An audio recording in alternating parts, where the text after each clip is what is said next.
Ya, selamat bergabung di video pembelajaran Ilmu Alamiah Dasar pertemuan ke-14 dengan topik kita sumber daya alam dalam pembangunan yang berkelanjutan.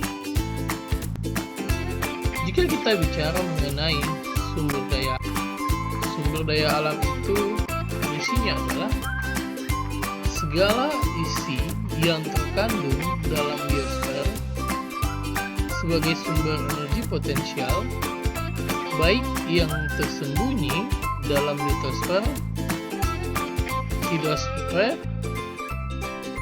dan atmosfer yang dapat dimanfaatkan untuk pemenuhan kebutuhan manusia baik secara langsung maupun secara tidak langsung, bagi kelangsungan eksistensi dan untuk peningkatan kualitas hidupnya. Dengan kata lain, sumber daya alam adalah unsur-unsur lingkungan, baik fisik maupun hayati, yang memenuhi kebutuhan dan meningkatkan kesejahteraannya.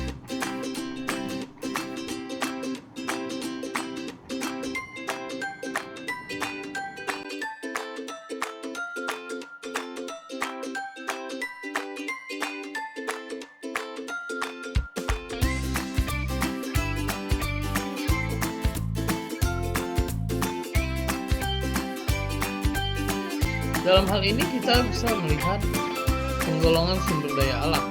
Yang pertama adalah sumber daya alam tidak akan habis. Artinya tidak dapat diubah atau dapat disalahguna. Golongan yang kedua adalah sumber daya alam dapat habis. Hal ini, sumber daya alam ini tergantung manusia menggunakannya. Golongan ketiga, sumber daya alam dapat diperbarui. Golongan keempat, sumber daya alam tidak dapat diperbarui. Hal ini adalah sumber daya alam yang merupakan sumber daya alam mineral. Golongan yang kelima adalah sumber daya alam dapat digunakan lagi. Dan yang terakhir, sumber daya alam tidak dapat digunakan. Jika penggolongan kita lihat berdasarkan sumber daya alam berdasarkan asalnya,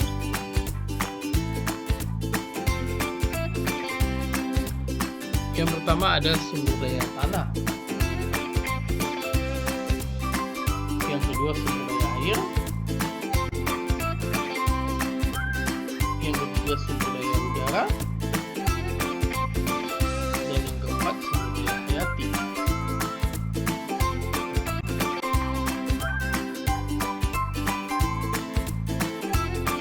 Sekarang kita bicara mengenai prinsip dalam pelestarian sumber daya alam.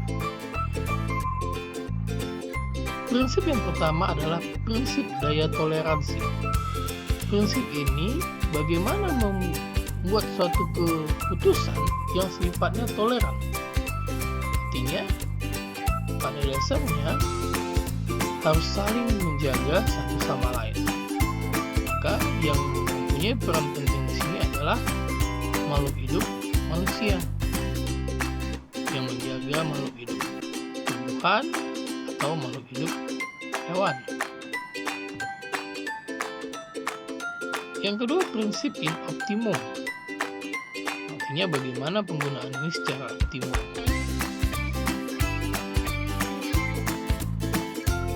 Yang ketiga, prinsip faktor pengontrol. Pada prinsip ini kita harus mengontrol penggunaan. Misal kalau menebang pohon untuk kebutuhan kehidupan harus dilakukan faktor pengontrol. Jangan semua pohon ditebang tanpa melakukan tindakan-tindakan yang sifatnya untuk menanam kembali. Atau kalau menangkap ikan, pukat-pukat yang dilarang itu seperti pukat-pukat harimau itu tidak boleh dilakukan. Kenapa? Akan menghabisi ikan-ikan dari yang besar sampai yang kecil. Prinsip kerangka balikan. Artinya dalam prinsip ini bagaimana membuat sebuah skema atau sebuah cara yang sifatnya bisa membuat suatu sistem yang jadi lebih baik atau menduplikasi sistem dari sistem A ke sistem B atau menduplikasi sistem lingkungannya. Yang kelima, prinsip pembudidayaan. Nah, ini yang harus kita kenal dengan peternakan atau pembiakan. Sifatnya adalah bagaimana bisa terus bertumbuh dan berkembang. Dan yang berikutnya adalah prinsip mineral. Mineral ini bicara mengenai bahan tambang. Ini prinsip ini akan habis, maka harus ditanamkan prinsip ini supaya dimaksimalkan penggunaannya semaksimal mungkin. Kalau kita bicara sumber daya mineral adalah bahan tambang yang terdapat di negara seperti emas, perak, tembaga, nikel, timah, batu bara, dan bahan tambang lainnya. Salah satu sumber daya alam yang berupa bahan tambang penting adalah minyak dan gas. Masalah kebijaksanaan tambang migas di Indonesia diyakini banyak kalangan sebagai komoditi tulang punggung ekonomi Indonesia. Ini dilihat dari angka migas sangat berkontribusi.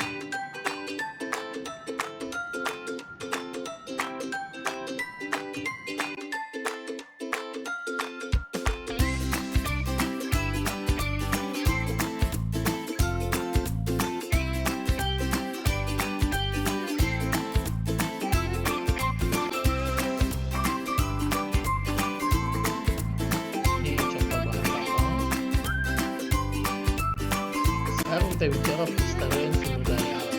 Ada namanya penghijauan. Penghijauan itu adalah penanaman kembali tanah kosong atau kritis, gundul, merupakan milik negara, milik desa, tanah bebas, tanah bekas perkebunan yang telah mengalami kerusakan.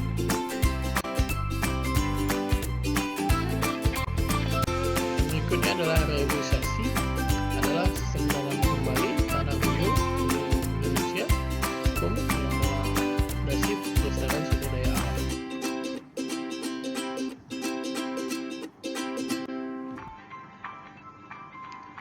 Ini adalah upaya mengatasi masalah lingkungan. Yang pertama, konservasi. Yang kedua, pemulihan terhadap lingkungan. Yang ketiga, penggunaan yang efisien, penggunaan yang memang harus efisien. Tidak boleh terlalu boros atau dapat digunakan kembali. Bisa digunakan kembali, digunakan kembali. Menemukan sumber daya alam yang baru atau penemuan sumber daya alam, misalnya kalau bicara energi terbaru, energi matahari, angin yang belum atau tidak akan habis. Penentuan lokasi baru, ini sifatnya adalah untuk pemulihan, yang menentukan lokasi baru yang mana yang akan mau kembali atau yang mana akan ditanam kembali. Integrasi itu sifatnya bagaimana integrasikan semua dalam upaya mengatasi masalah. Sampai di sini